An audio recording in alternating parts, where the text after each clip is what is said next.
Rasulihil Karim, amma ba'du. A'udzu billahi minasyaitonir rajim. Bismillahirrahmanirrahim. Wa minan nasi ma yaqulu amanna billahi wa bil yaumil akhir wa ma hum bimu'minin. Dan sebagian dari manusia ada yang berkata, kami percaya kepada Allah dan hari akhir, hari kemudian, padahal tidaklah mereka itu orang-orang yang beriman. Saudara-saudara yang muliakan Allah Subhanahu wa taala, dalam permulaan surat Al-Baqarah kita melihat bagaimana ayat yang tegas tentang orang kafir. Orang yang dengan tegas telah menyatakan bahwa dia tidak percaya. Betapapun mereka diajak, diberi peringatan, ancaman, azab, kehancuran di dunia dan siksa di akhirat, mereka tidak akan mau karena hati mereka sudah dimaterai, sudah dicap. Dengan 2 ayat saja hal itu sudah cukup, sudah selesai. Tetapi kalau kita lihat permulaan daripada surat Al-Baqarah dari ayat yang ke-8 sampai ayat yang ke-20, yang akan dibicarakan yang lebih sulit daripada yang kufur, yaitu orang yang berlainan apa yang diucapkannya dengan mulutnya, dengan pendirian hatinya, hati yang sebenarnya. Nah, sifat ini yang bernama nifaq dan pelakunya disebut munafik. Mereka berkata dengan mulut mereka bahwa mereka percaya kepada Allah, percaya kepada hari akhirat, hari kemudian. Tetapi yang sebenarnya adalah mereka itu orang-orang yang tidak percaya. Lain di mulut, lain di hati. Nah, inilah macam manusia yang ketiga. Yang pertama tadi percaya hatinya, percaya mulutnya, dan percaya perbuatannya. Tegasnya dibuktikan kepercayaan hatinya itu oleh perbuatannya. Nah, ini orang yang mukmin. Ini golongan yang pertama. Yang kedua, tidak mau percaya, hatinya tidak percaya, mulutnya menentang, dan perbuatannya juga menentang juga, melawan. Nah, itulah orang yang disebut kafir. Nah, tetapi yang ketiga ini menjadi golongan yang pecah di antara hatinya dengan mulutnya. Mulutnya mengakui percaya, tetapi hatinya tidak. Dan pada perbuatannya lebih terbukti lagi bahwa pengakuan mulutnya tidak sesuai dengan yang tersimpan di hatinya. Sebab meskipun orang memaksa-maksa dirinya berbuat suatu perbuatan yang hanya diakui oleh mulut, padahal tidak dari hati, maka tidaklah akan lama dia dapat mengerjakan pekerjaan itu. Seperti seorang menantu yang dia segan kepada mertuanya, lalu dia pun pergi sholat maghrib ke musola yang terdekat beberapa hari setelah dia menikah, padahal dia tidak biasa mengerjakan sholat. Beberapa minggu kemudian dia pun berhenti melaksanakan sholat, sebab ke musola itu, dia pergi ke musola itu tidak dari hatinya. Saudara-saudara yang dimuliakan Allah Subhanahu wa taala, kalimat munafik atau nifaq itu asal artinya adalah lubang, tempat bersembunyi di bawah tanah. Nah, lubang perlindungan dari bahaya udara, disebut nafaq. Nah, dari sinilah diambil arti dari orang yang menyembunyikan keadaan yang sebenarnya. Jadi orang yang menyembunyikan keadaan yang sebenarnya, nah, sebagai suatu pengecohan atau penipuan. Nah, hendak mereka coba memperdayakan Allah dan orang-orang yang beriman. Wa minan nasi may yaqulu amanna billahi wa bil yaumil akhir wa ma hum bimu'minin yukhadi'una Allah wal ladzina amanu. Jadi pangkal ayat yang ke-9, dengan mulut yang manis bersikap seperti orang yang jujur, pura-pura seperti orang yang beriman, fasih lidahnya dalam perkataannya, fasih lidahnya berkata-kata, dihias dengan firman Allah, sabda Rasul. Nah, supaya orang percaya bahwa dia sungguh-sungguh, bersungguh-sungguh. Wa ma yakhda'una illa anfusahum wa ma yash'urun. Padahal tidaklah mereka perdayakan kecuali diri mereka sendiri, dan tidaklah sedangkan mereka tidak merasakan. Jadi sikap pura-pura itu sudah nyata, tidak dapat memperdayakan Allah. Pasti Allah Subhanahu wa Ta'ala tidak dapat dikecoh, tidak bisa ditipu. Mungkin sesama manusia bisa tertipu sementara, tetapi akan berapa lamanya? Tidaklah lama masanya mereka akan dapat melakukan kepura-puraan, berpura-pura itu. Akhirnya kedok yang menutup muka mereka akan terbuka juga. Mereka hendak memperdayakan Allah, yuqadi'una Allah walladzina amanu, dan juga mereka ingin memperdayakan orang yang beriman, padahal dengan tidak mereka sadari mereka telah memperdayakan diri mereka sendiri. Wa ma yakhda'una illa anfusahum wa ma yash'urun fi qulubihim maradun. Nah, di dalam hati mereka ada penyakit. Ini pokok penyakit yang terutama di dalam hati mereka pada mulanya adalah karena mereka merasa lebih pintar.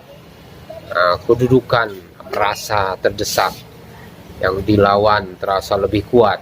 Nah, inilah penyakit ingin tinggi sekepala, tapi tidak mau mengaku terus terang.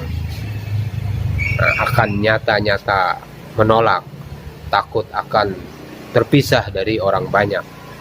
Nah, takut ini orang banyak tidak mengikuti lagi. Nah, itulah yang menyebabkan sikap zahir dengan sikap batin menjadi pecah. Akhirnya fi qulubihim maradun fazadahumullahu marada. Menambah Allah Subhanahu wa Ta'ala akan penyakit mereka, penyakit dengki, penyakit hati busuk, penyakit salah terima. Nah, tiap orang bercakap terasa diri sendiri juga yang kena, karena meskipun telah mengambil muka kesana kemari, namun dalam hati sendiri ada juga kesadaran bahwa orang tidak percaya, dan untuk mereka azab yang pedih ya. Bagi mereka sebab mereka berdusta. Saudara-saudara yang dimuliakan Allah Subhanahu wa Ta'ala, azab yang paling pedih yang mereka rasai adalah lantaran mereka dusta atas diri mereka, tiap berkata jarang yang benar. Jadi kaum munafik itu mengatakan percaya kepada Allah dan hari akhirat, bahwa Allah ada dan hari akhiratnya pasti terjadi, adalah benar. Tetapi karena sikap hidup selalu menyatakan bahwa mereka bukan orang yang beriman kepada Allah Subhanahu wa Ta'ala, dan tidak ada bukti perbuatan yang menunjukkan bahwa kedua hal itu benar-benar keyakinannya, maka kian lama nampak juga dustanya. Nah, orang pun akhirnya sama tahu, dan orang pun akhirnya dapat pula mengatur sikap menghadapi orang seperti itu. Mereka telah disiksa oleh dusta mereka sendiri. Saudara-saudara yang dimuliakan Allah Subhanahu wa Ta'ala, jadi apa saja yang mereka kerjakan menjadi serba salah. Mereka sendiri pun sudah tahu bahwa orang tidak percaya lagi. Duduk di dalam majelis, dalam keramaian, kalau orang berkata-kata, mereka menjadi salah terima, menjadi salah tafsir, menjadi salah terima saja. Sebab perkataan yang terhadap soal yang lain, mereka sangka menyindir mereka juga. Jadi jiwa yang kerdil ini telah lahir dalam diri mereka. Jiwa mereka menjadi kerdil. Beginilah digambarkan jiwa orang munafik di Madinah seketika Islam mulai berkembang di sana. Saudara-saudara yang dimuliakan Allah Subhanahu wa Ta'ala, kaum munafik itu dua corak. Pertama, munafik dari kalangan orang Yahudi yang kian lama kian merasa bahwa mereka telah terdesak, padahal selama ini merekalah yang menjadi tuan di Madinah. Sebenarnya mereka tuan rumah di Madinah ini. Karena apa? Karena kehidupan mereka lebih makmur dari penduduk Arab asli dan merasa lebih pintar. Jadi kian mereka merasakan bahwa kekuasaan Nabi Muhammad SAW dan kebebasan Islam ini mulai naik, dan mereka kian terdesak ke tepi. Nah, mereka inilah yang mengatakan, kami percaya kepada Allah dan percaya kepada hari akhirat, tetapi sudah disengaja untuk tidak menyebut bahwa mereka pun percaya kepada kerasulan baginda Rasulullah sallallahu alaihi wasallam, Muhammad sallallahu alaihi wasallam, dan wahyu daripada Al-Qur'an. Saudara-saudara yang dimuliakan Allah Subhanahu wa taala, kemudian munafik yang kedua adalah orang Arab Madinah sendiri yang dipimpin oleh Abdullah bin Ubay. Sebelum Nabi sallallahu alaihi wasallam datang, dialah yang dipandang sebagai pemuka masyarakat Arab Madinah yang terdiri dari suku Aus dan Khazraj.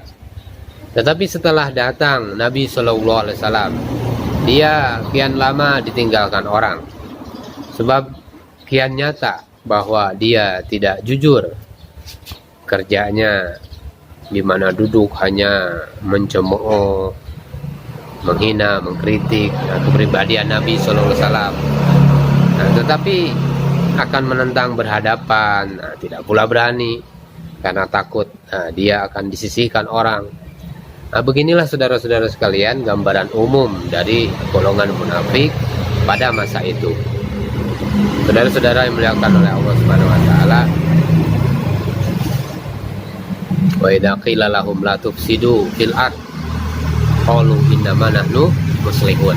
Dan apabila dikatakan kepada mereka, janganlah kamu berbuat kerusakan di muka bumi, mereka menjawab, tidak lain karena kami hanyalah berbuat kebaikan. Kami tidak melakukan keburukan, kami berbuat kebaikan. Jadi dengan lempar batu sembunyi tangan, mereka berusaha menghalang-halangi islah, menghalang-halangi perbaikan, pembangunan rohani dan jasmani yang sedang dijalankan oleh baginda Rasulullah SAW dan orang-orang yang beriman. Hati mereka ini sakit melihatnya. Jadi lihat kemajuan orang-orang Islam ini, mereka malah sakit.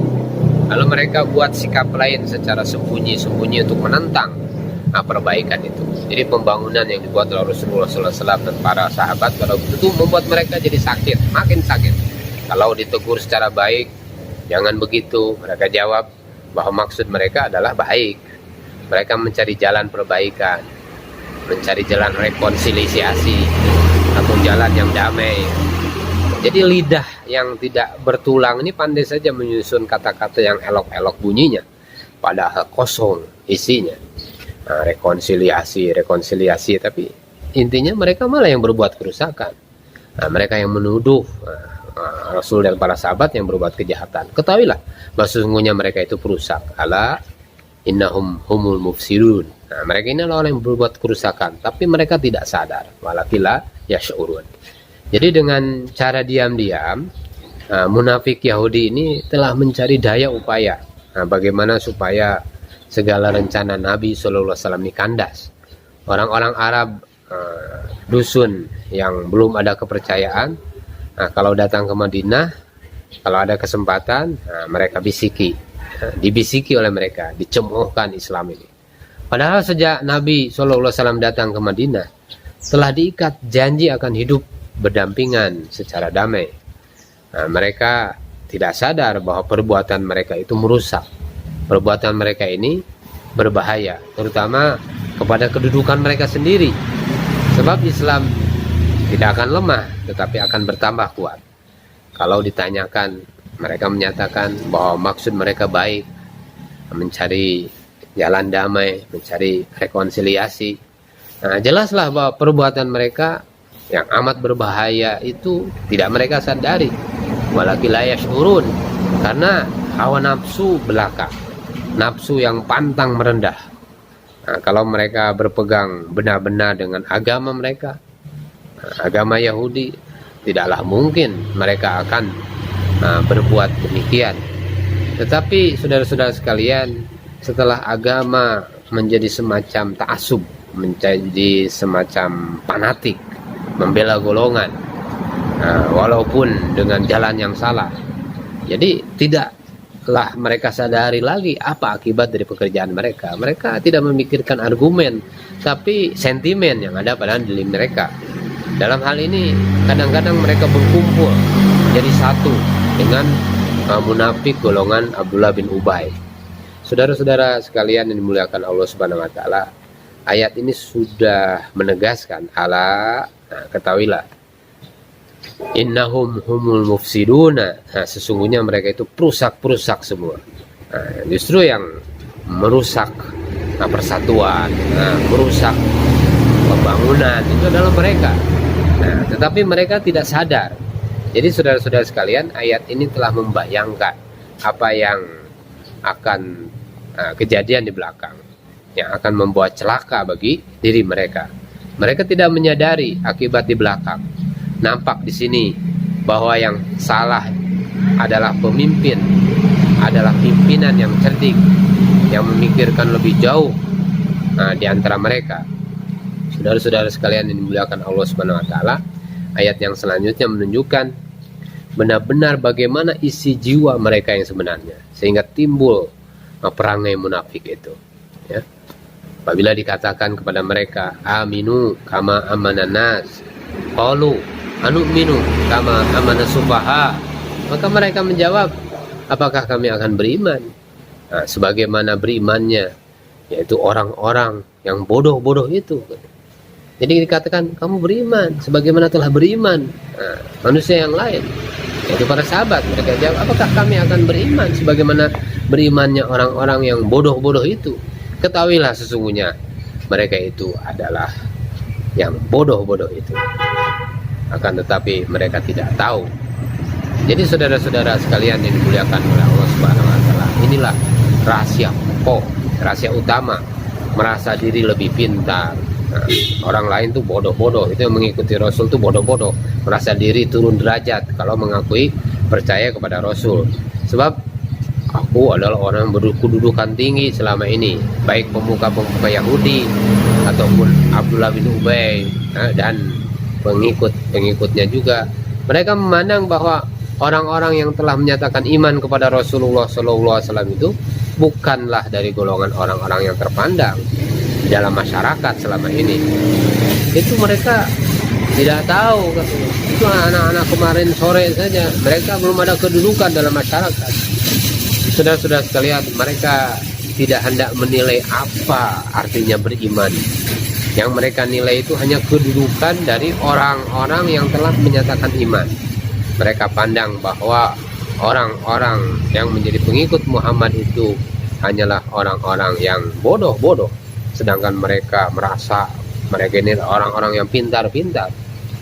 Saudara-saudara sekalian, mereka merasa lebih banyak mengerti soal agama. Sebab mereka mempunyai kitab Taurat. Nah, inilah kesombongan begini dari zaman dahulu kala yang menyebabkan umat Nabi Nuh juga menentang Nabi Nuh. Mereka merasa pakaian mereka kotor kalau duduk bersama-sama dengan orang-orang yang telah percaya lebih dahulu. Jadi saudara-saudara yang dimuliakan oleh Allah Subhanahu wa taala, orang-orang yang mengikuti Nabi Nuh, yang percaya kepada Nabi Nuh, itu dicemooh. Mereka sendiri nggak mau duduk bareng karena takut kotor. Maka bagi kaum munafik Yahudi ini, kepintaran mereka dalam soal agama tidak lagi untuk diamalkan, tetapi untuk dibangga-banggakan, untuk dimegahkan. Tetapi mereka sendiri tidak bisa berbuat apa-apa. Mereka ini tidak mempunyai solusi kalau untuk menyelesaikan sesuatu. Yang bisa itu mereka memberikan kritik, cemooh. Apakah yang dapat mereka perbuat selain daripada mencemooh? Segala yang dikerjakan orang ini salah semua. Tetapi mereka sendiri tidak bisa berbuat apa-apa. Kadang-kadang tentu keluar perkataan mereka mencela pribadi orang. Misalnya mereka katakan ajaran Muhammad itu ada juga baiknya. Sayang ya, katanya pengikutnya banyak, si Anu atau si Fulan. Mereka hanya karena mereka sendiri tidak mempunyai kesanggupan. Nah, mereka punya semacam planning, tapi sebenarnya mereka sendiri tidak mau, tidak ada kesanggupan. Mereka mencap semua orang bodoh, tetapi mereka tidak mengerti akan kebodohan mereka sendiri. Saudara-saudara sekalian dimuliakan Allah Subhanahu wa taala. Jadi analisa dan pengupasan jiwa seperti ini ditinggalkan oleh akun untuk kita, supaya kita umat yang datang di belakang dapat pula mengambil pedoman. Di kalangan kita pun kadang-kadang dengan tidak disadari timbul penyakit jiwa yang semacam ini. Munafik dengan jiwa yang sakit. Munafik dengan jiwa yang sakit. Semoga Allah Subhanahu wa taala hindarkan daripada kita jiwa-jiwa yang sakit. Dan semoga penyakit-penyakit yang mungkin wujud dalam diri kita ini Allah Subhanahu wa taala sembuhkan demi sedikit demi sedikit. Maka semoga Allah Subhanahu wa taala memberikan hidayah kepada kita dalam melakukan recovery, perbaikan dalam kehidupan kita. Subhanallah wa bihamdihi, subhanallah wa bihamdika, asyhadu an la ilaha illa anta